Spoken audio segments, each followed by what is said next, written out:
a cold-blooded murder, executed in broad daylight in the heart of one of the world's busiest cities.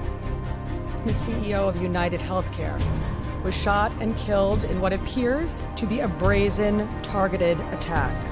The killer on the loose, taunting law enforcement, dropping cryptic clues that send a chilling message. It does seem that he has some ill will toward corporate America. The manhunt grips the nation, intensifying when the enigmatic suspect is finally revealed. Luigi Mangione is charged with murder as an act of terrorism. As the story reverberates across the country, Mangione transforms into a modern-day Robin Hood, channeling the public's collective outrage. That's completely out of touch and an insult to the intelligence of the American people and the lived experience. What led to Mangione's capture? And what would drive him to commit such a shocking crime?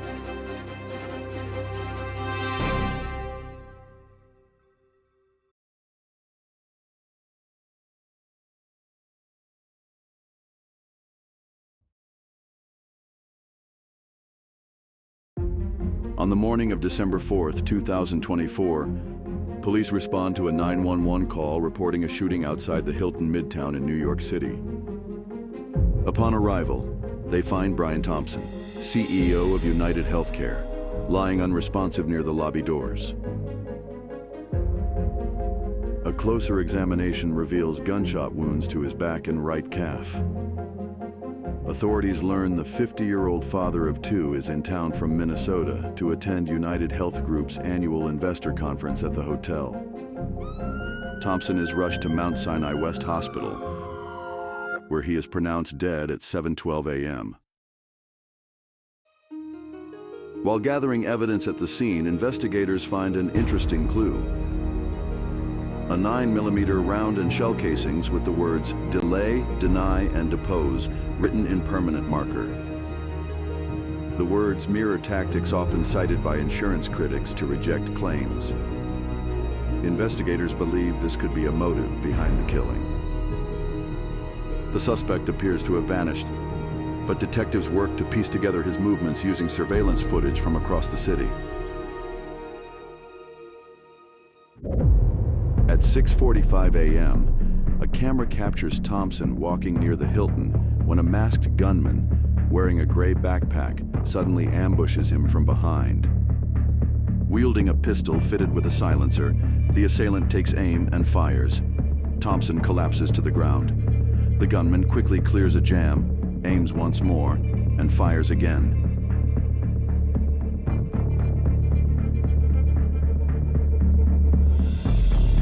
He sprints away, vanishing from the camera's view. The killer then heads north on an electric bike.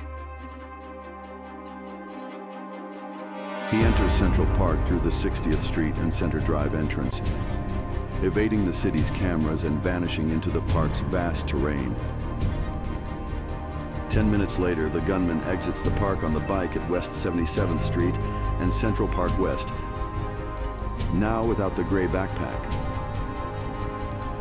He continues north, then turns west onto 86th Street, abandoning the bike at Columbus Avenue, and proceeds on foot. At 7:04 a.m., he hails a taxi on Amsterdam Avenue, continuing his escape uptown. At 7:30, he enters the George Washington Bridge bus station on 178th Street, a major transit hub offering routes to several states. In just 45 minutes, the suspect manages to escape New York City after executing Brian Thompson in broad daylight. However, while retracing the gunman's steps, investigators uncover a crucial piece of evidence near the crime scene: a discarded cell phone lying in an alley. It's sent for forensic analysis, while the manhunt for the killer intensifies.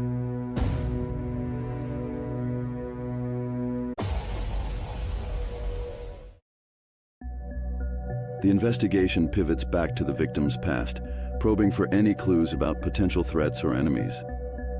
Thompson, a 20-year veteran at United Health Group, rises through the ranks to become CEO of UnitedHealthcare in 2021, leading the company to establish itself as the largest insurance provider in the U.S. Our mission and values are focused on helping people live healthier lives and making the health system work better for everyone. Under Thompson's leadership, the company posts $74 billion in revenue during the third quarter of 2024 alone, while he earns an annual salary of $10.2 million. Despite the company's financial success, Thompson's tenure is not without controversy. His wife, Paulette, reveals that her family is receiving threats, potentially tied to disputes over health coverage. Since Thompson becomes CEO of UnitedHealthcare, the rate of claim denials more than doubles. In November 2023, the company is named in a lawsuit for using artificial intelligence to deny coverage, despite allegedly knowing that the algorithm has a 90% error rate. Though Thompson's professional life suggests plenty of possible enemies, his personal life reveals no indication that anyone close to him could be the killer. He and Paulette are married for 20 years and have 2 sons together. "We are shattered by the loss of Brian," she says in a statement. "He is an incredibly loving, generous, and talented man who lives life to the fullest and touches so many people."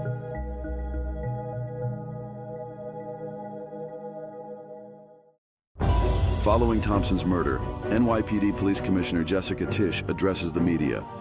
The full investigative efforts of the New York City Police Department are well underway, and we will not rest until we identify and apprehend the shooter in this case.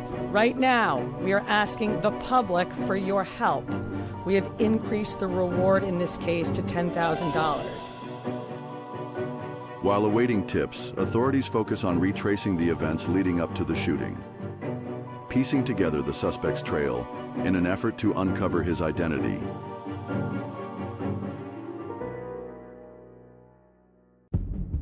On November 24th, 10 days before the murder, investigators determined that the suspect arrives in New York City by bus from Atlanta, Georgia, entering the Port Authority bus terminal on 42nd Street at 10:11 p.m. Video footage captures him riding in a cab to the Hilton Midtown, the future site of the shooting. Upon arriving at the hotel, he lingers in the area for over half an hour.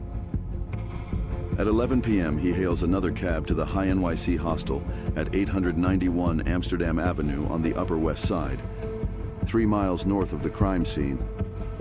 20 minutes later, he checks into the hostel using a New Jersey driver's license under the name Mark Rosario. However, authorities believe the identification is fraudulent. At the front desk, the suspect's interaction with an employee gives investigators a pivotal lead. He lowers his mask and smiles, the brief flirtation yielding the most significant clue yet to identifying him. During his time in New York, authorities believe the suspect stays exclusively at the hostel. He shares a room with 2 strangers, keeps his mask on at all times, and pays in cash to avoid leaving a digital trail tied to credit cards or online accounts.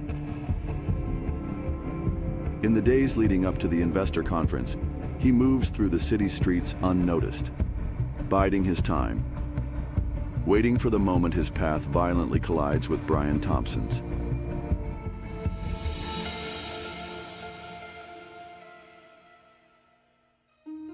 At 5:35 a.m.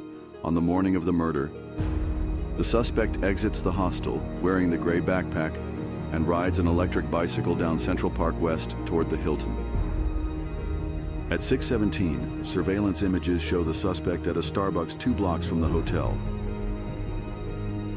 He purchases a bottle of water and a Kind bar. 2 minutes later, footage near a deli on West 55th Street records him heading toward the hotel, stopping briefly by a pile of trash.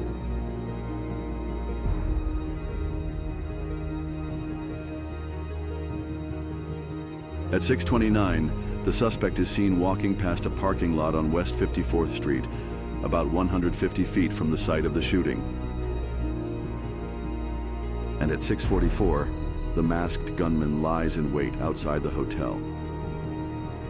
As Thompson approaches the lobby doors, the killer emerges and delivers the fatal shot to his back. Investigators are able to recover the water bottle and Kind bar wrapper the suspect is seen purchasing at Starbucks, and like the discarded cell phone found in the alley near the crime scene, they run forensic tests on them. As the search for the killer continues, the FBI steps in, offering a $50,000 reward for tips that result in his arrest, on top of the NYPD's $10,000 reward.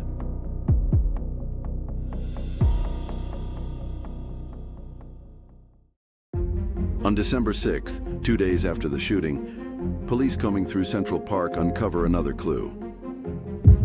A gray backpack resembling the one worn by the gunman on the day of the murder. Investigators are confident it's the same bag, noting that surveillance footage previously showed him leaving Central Park without it. But what authorities uncover next takes them by surprise. The bag is filled with Monopoly money. The bills seem to convey a calculated message. Paired with the bullets bearing the words delay, deny, and depose, the Monopoly money reinforces the theory that the killer is leaving deliberate clues, taunting authorities while condemning the greed-driven healthcare industry. Over the next 2 days, NYPD divers scour a Central Park lake near where the backpack is discovered, hoping to find the weapon used in the deadly shooting. But their efforts come up empty. Authorities push forward, combing through hundreds of tips and hours of surveillance footage. They track the suspect's journey from George Washington bus station to Penn Station by subway, then onto Amtrak toward Philadelphia. We know that he's been in Pennsylvania, State Police Lieutenant Colonel George Bavin says at a news conference. We've identified businesses that he frequented and activities that he engaged in. But the killer stays a step ahead. His elusiveness keeping investigators on edge as they scramble to predict his next move. At 9:14 a.m. on December 9th, police are dispatched to a McDonald's in Altoona, Pennsylvania, 300 miles from the deadly shooting 5 days earlier. An employee tips off authorities about a man at the restaurant matching the suspect's description. Officer Tyler Fry, just 6 months into the job, and his partner spot an individual at a back table. He's wearing a blue medical mask, focused on a laptop, eating a hash brown with a backpack at his feet. Officer Fry wastes no time and instructs him to remove the mask. Both officers immediately recognize him.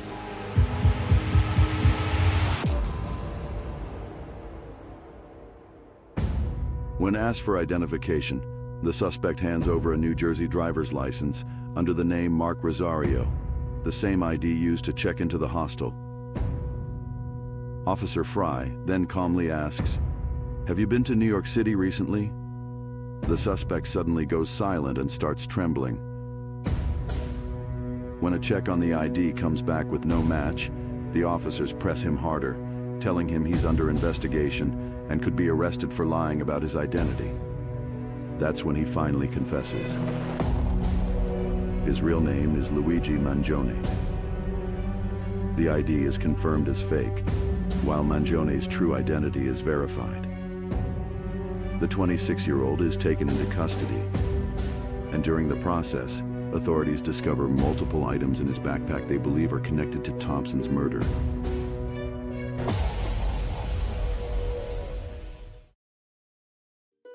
While being booked, Mangione is cooperative with authorities. Among the items found in his bag are a U.S. passport, $10,000 in cash, including $2,000 in foreign currency, clothing matching the gunman's description, and a Faraday bag designed to block electronic signals. They also uncover a 3D printed pistol with a silencer, consistent with the murder weapon, along with a loaded Glock magazine holding 9mm rounds. In addition, authorities find a spiral notebook and a 3-page handwritten note, each offering new insights into the case. The notebook outlines a plot to assassinate the UnitedHealthcare CEO, with a chilling to-do list and notes justifying the plan. One passage reads, "What could be better than killing the CEO at his own bean-counting conference?" The writer initially considers using a bomb in the Manhattan attack, but ultimately opts for a more targeted method to avoid endangering innocent people. The handwritten note, titled "To the Feds," consists of 262 words and is described by police as a manifesto and claim of responsibility. In the note, the writer asserts that the murder is carried out alone and criticizes the U.S. for having the most expensive healthcare system in the world, but only ranking number 42 in life expectancy. The note also takes aim at the corruption and greed of health insurance companies, with the writer claiming to be the first to face it with such brutal honesty. Some sections reflect a conscience, apologizing for any trauma caused and showing respect for federal investigators, while one passage coldly justifies the murder, stating, "These parasites had it coming." Earlier this morning in Altoona, Pennsylvania, members of the Altoona Police Department arrested Luigi Mangione, a 26-year-old male, on firearms charges. We should never underestimate the power of the public to be our eyes and our ears in these investigations. Mangione now faces charges of second-degree murder, multiple counts of weapons possession, forgery, and criminal possession of a firearm.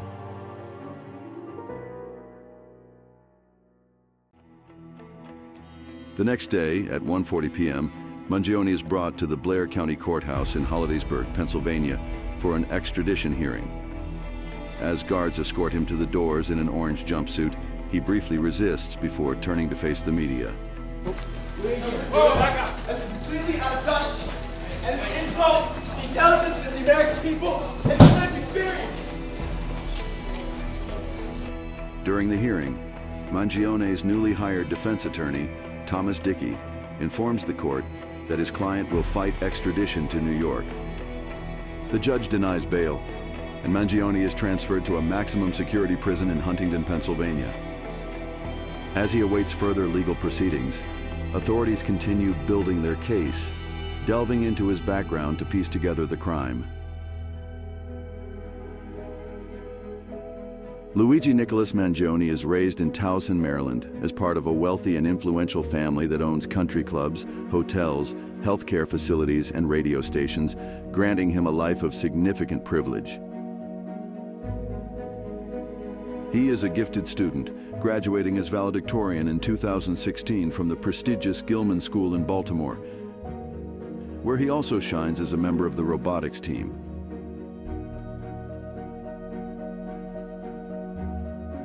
The class of 2016's inventiveness also stems from its incredible courage to explore the unknown and try new things. It's been an incredible journey, and I simply can't imagine the last few years with any other group of guys. Thank you.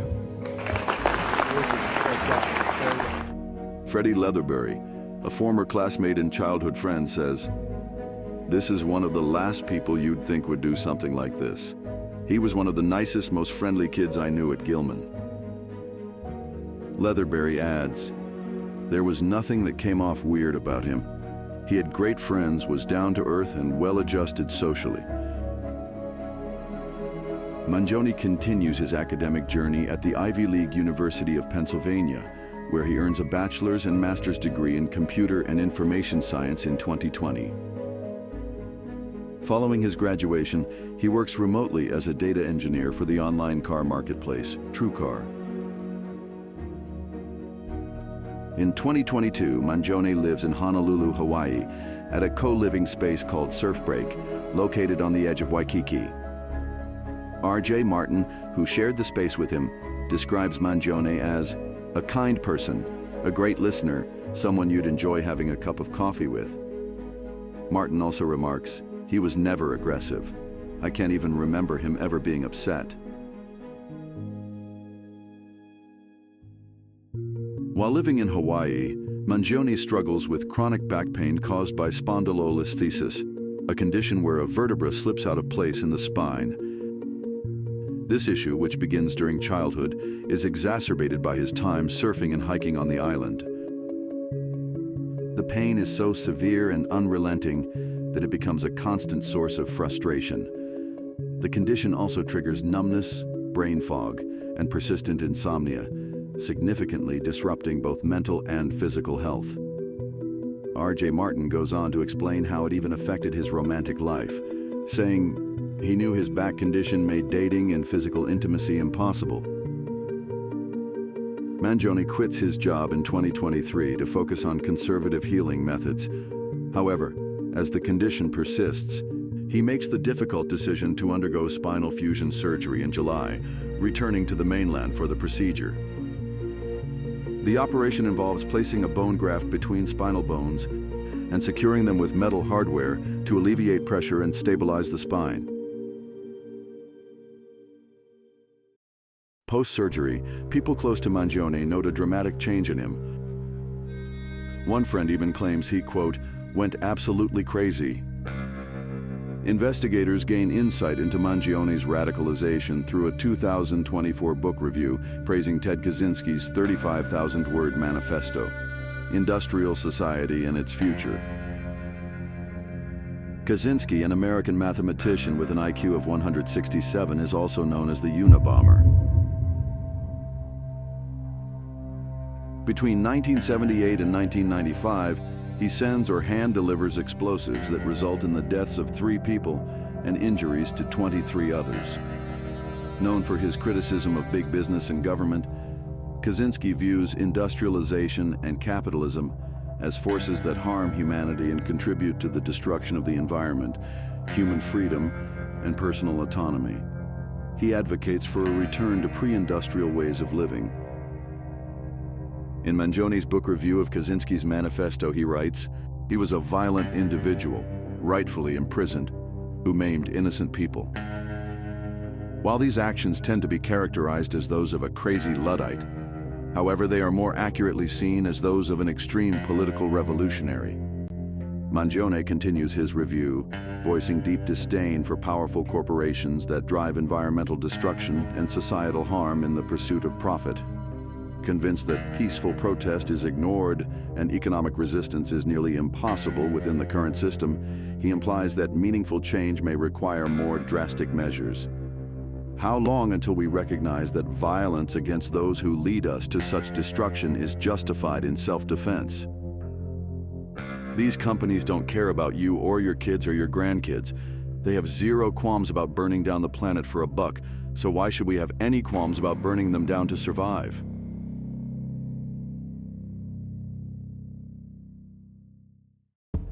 In February 2024, Mangione embarks on a solo backpacking trip across Asia, stopping in places like Japan and Thailand. On April 18th, while traveling, Mangione tweets, "Modern Japanese urban environment is an evolutionary mismatch for the human animal." The statement appears to echo the philosophy of Ted Kaczynski, whose manifesto critiques industrialized society as fundamentally incompatible with human nature. While abroad, Mangione begins withdrawing from those closest to him, severing communication with friends and family. By midsummer, his social presence vanishes. No posts, no updates, and concern begins to mount.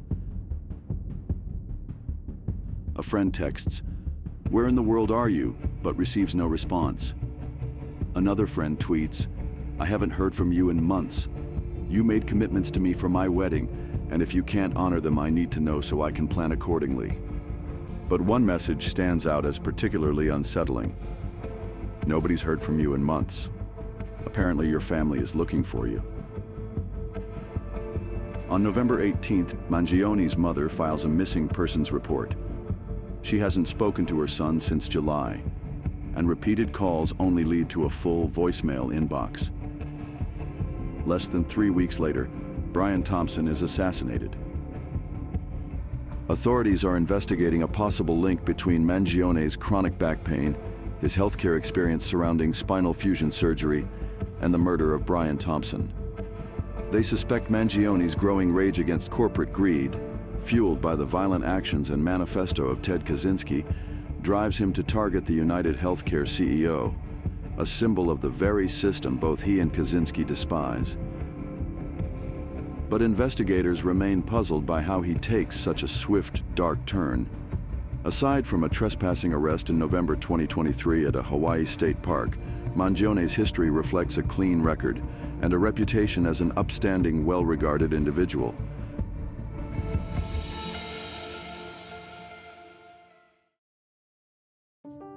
While Mangione remains in custody in Pennsylvania, his family releases a statement. "Our family is shocked and devastated by Luigi's arrest. We offer our prayers to the family of Brian Thompson and ask people to pray for all involved." Meanwhile, prosecutors in Manhattan press forward with their case, presenting evidence to a grand jury. District Attorney Alvin Bragg's mission is clear: secure an indictment and bring Mangione back to New York to face justice. Among the collected evidence, several key items stand out, tying Mangione to the crime. The 3D printed pistol and 9mm rounds found in Mangione's backpack match the type of firearm used to kill Thompson, as well as the shell casings recovered from the crime scene. Police match Mangione's fingerprints to the water bottle and the kind bar wrapper found near the shooting scene, close to the Starbucks where surveillance footage shows him minutes before the attack.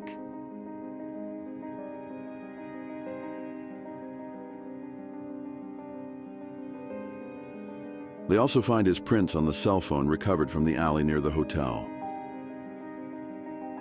The writings discovered in Mangione's backpack are believed to implicate him in the crime and expose a strong disdain for the healthcare system, reinforcing investigators' theory of his motive. As Bragg builds his case for an indictment, Mangione bolsters his defense with powerhouse attorney Karen Friedman Agnifilo, a seasoned former Manhattan Chief Assistant DA. With a career spanning over 3 decades in criminal justice, she has led high-profile cases involving some of New York's most violent and complex crimes. Now in private practice, she faces the formidable challenge of going head-to-head with her old office.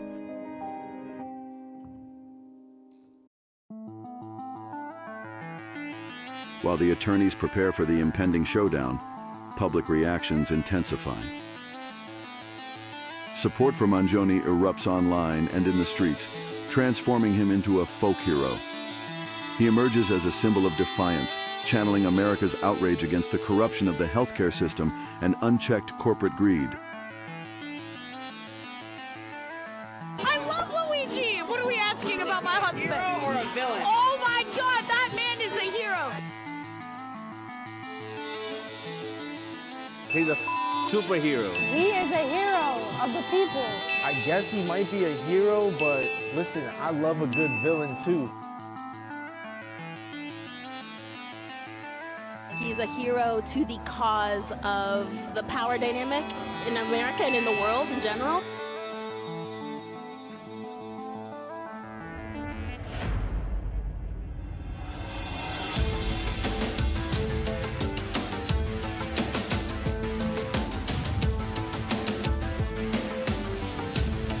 Luigi, you're so goddamn loved. Look within WeHo right now.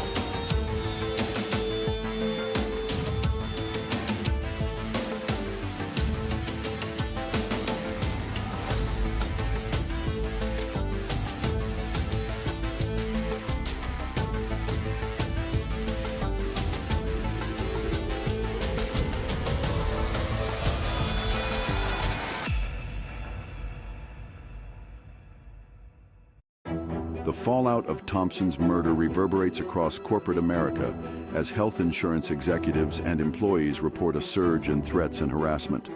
Law enforcement raises alarms about potential copycat crimes, spurred by wanted posters in Manhattan targeting other CEOs accused of denying care for profit. In response, insurers tighten security, scrub executive profiles from websites, cancel shareholder meetings, and shift employees to remote work. The chilling blend of online glorification and real-world threats leaves the healthcare industry on edge, igniting debate about corporate accountability while exposing the unsettling depths of public discontent. As authorities brace for the threat of further violence, they struggle to contain a growing tsunami of frustration and anger. What began with Mangione has now evolved into an unpredictable force much larger than him. On December 17, 2024, Prosecutors take a significant step forward in the case when a Manhattan grand jury indicts Mangione, and DA Bragg announces updates on the charges. We are here to announce that Luigi Mangione, the defendant, is charged with 1 count of murder in the first degree and 2 counts of murder in the second degree, including 1 count of murder in the second degree as an act of terrorism. An act of terrorism is legally defined by an intent to intimidate or coerce the civilian population or a government unit. This was a frightening, well-planned, targeted murder that was intended to cause shock and attention and intimidation. Mangione now faces a total of 11 charges in New York, and if convicted, could be sentenced to life in prison without parole. Commissioner Tisch addresses the public's overwhelming response in the aftermath of the murder. Let me be perfectly clear. In the nearly 2 weeks since Mr. Thompson's killing, we have seen a shocking and appalling celebration of cold-blooded murder. There is no heroism in what Mangione did. On the morning of December 19th, 2024, Mangione waives his right to an extradition hearing in Pennsylvania and is transported back to New York City, where he will face new federal charges. Upon arrival, he is escorted in dramatic fashion by an overwhelming presence of heavily armed NYPD officers and FBI agents, with New York City Mayor Eric Adams in tow.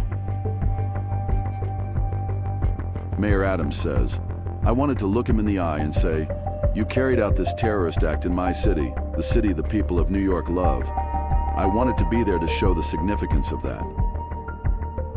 Mangione's perp walk draws sharp criticism from Freedman Agnifilo, who says her client is being treated like political fodder. I'm very concerned about my client's right to a fair trial. The way this has been handled so far, his rights are being violated. He was on display for everyone to see in the biggest staged perp walk I've ever seen in my career. It was absolutely unnecessary, and frankly, the mayor should know more than anyone the presumption of innocence that he too is afforded when he dealing with his own issues, and I submit that he was just trying to detract from those issues by making a spectacle of Mr. Mangione. In September 2024, the Adams administration is indicted in multiple criminal investigations, with Adams facing conspiracy, wire fraud, and bribery charges in a separate federal case scheduled for trial in April 2025. Outside the Daniel Patrick Moynihan courthouse, media swarm as Mangione supporters gather, passionately expressing their solidarity. The real terrorism is actually these corporations that work to keep us sick and poor and dying at crazy rates for their own profit. That's the real murder. During the federal arraignment, Mangione faces charges of murder, 2 counts of stalking, and a firearms offense. If convicted, these charges could result in the death penalty. The stalking charges stem from the FBI's claim that Mangione employs counter-surveillance techniques to track Thompson before the murder. Freedman Agnifilo fires back, arguing that New York's charge of murder as an act of terrorism conflicts with the federal stalking charge, raising double jeopardy concerns. And he is being treated like a human ping pong ball between 2 warring jurisdictions here. These federal and state prosecutors are coordinating with one another, but at the expense of him. They have conflicting theories in their indictments. Meanwhile, the federal complaint reveals crucial new details about the notes Mangione was found with at the time of his arrest, offering disturbing insights that further implicate him in the murder. An entry dated August 15, 2024 reads, "The details are finally coming together," followed by the statement, "The target is insurance because it checks every box."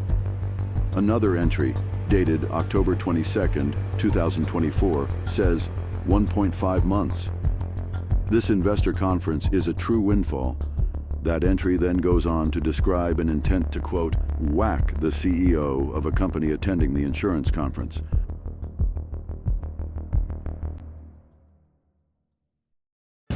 The evidence against Mangione is mounting, yet the prosecution faces the heavy burden of proving his guilt beyond a reasonable doubt. As the story unfolds, It sparks fierce division, reflecting a nation on the edge, its frustrations boiling over. Supporters hail him as a rebel against systemic greed and corruption, speaking for those betrayed by the powerful corporations that profit off their suffering. Some even call him a martyr for the disillusioned, sacrificing himself in the fight against institutional exploitation. Critics, however, see only a cold-blooded predator who, fueled by a warped sense of justice, believes he's entitled to defy the rule of law and should face the harshest consequences. But amid the raging global debate and polarized opinions, a stark truth fades into the shadows. A father of two was killed, and a family is left to pick up the shattered pieces of a life that can never be whole again. On December 23, 2024, with the weight of the case bearing down on him, Mangione appears in court to face the New York State charges, including first-degree murder as an act of terrorism. How do you plead to this indictment, sir? Guilty or not guilty? Not guilty.